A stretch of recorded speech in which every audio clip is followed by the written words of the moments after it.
কোনো এক গ্রামে রমেশ নামে এক চাষি, তার স্ত্রী ও দেবী নামে এক ছোট্ট কন্যাকে নিয়ে সুখে দিন কাটাচ্ছিল। দেবীর বয়স যখন 2 মাস, তখন হঠাৎ রমেশের স্ত্রী মারা যায়। বেচারা রমেশ তখন ছোট্ট দেবীর কথা ভেবে পুনরায় বিয়ে করে এবং বছর 2 পরে তাদের আবার একটি কন্যা সন্তান জন্মায়। ক্রমে তারা বড় হলো।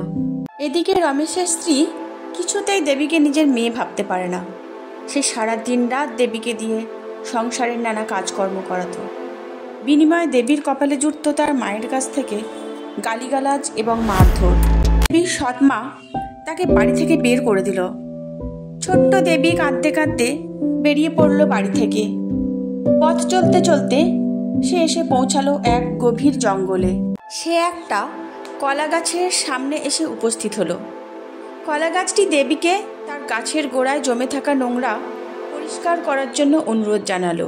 দেবী জঙ্গল থেকে খড়কুটো কুড়িয়ে ঝাড়ু বানিয়ে কলা গাছের গোড়া পরিষ্কার করে দিল। কলা গাছ দেবীকে একটি কলা পাতা উপহার দিল আর বলল, এই পাতাটির ওপর চড়ে তুমি যেখানে ইচ্ছে ভ্রমণ করতে পারবে। দেবী কলা পাতাটিকে নিয়ে আবার পথ চলতে শুরু করে। যেতে যেতে তার সাথে একটি গরুর দেখা হলো। গরুটি দেবীকে ডেকে তার গোয়ালঘরটিকে পরিষ্কার করার জন্য অনুরোধ জানালো। এবারও দেবী গরুটির গোয়ালঘরটিকে সুন্দরভাবে পরিষ্কার করে যায়। বিনিময়ে গরুটি দেবীকে একটি ঘটি উপহার দিল আর বলল যে এই ঘটিটি উপর করে তুমি যা খাবার চাইবে তাই পাবে। দেবী গরুর দেওয়া সেই ঘটিটি নিয়ে আবার তার পথ চলা শুরু করে। অবশেষে সে পথ চলতে চলতে একটি তুলসী গাছের গোড়ায় এসে উপস্থিত হলো। তুলসী দেবী একটি মেয়ের ছদ্মবেশে দেবীকে তার গাছের গোড়ায় একটু জল দিতে ও জমে থাকা নোংরা পরিষ্কার করে দেবার কথা বলেন। দেবী কোনো রকম দ্বিধাবোধ না করে কাজগুলো সেরে ফেলে। তুলসী দেবী খুশি হয়ে তাকে একটি চারা উপহার দেন এবং বলেন, এই গাছের ওপর হাত রেখে তুমি যে ধরনের পোশাক চাইবে তাই পাবে।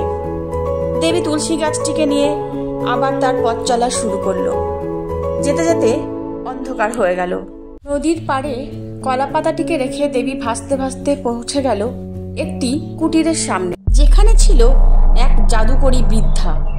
সেই বৃদ্ধা দেবীর কাছ থেকে সবকিছু শোনার পর তাকে বলল, যাও ওই নদীতে 3টি ডুব দিয়ে এসো, তারপরে আমার কাছে আসবে।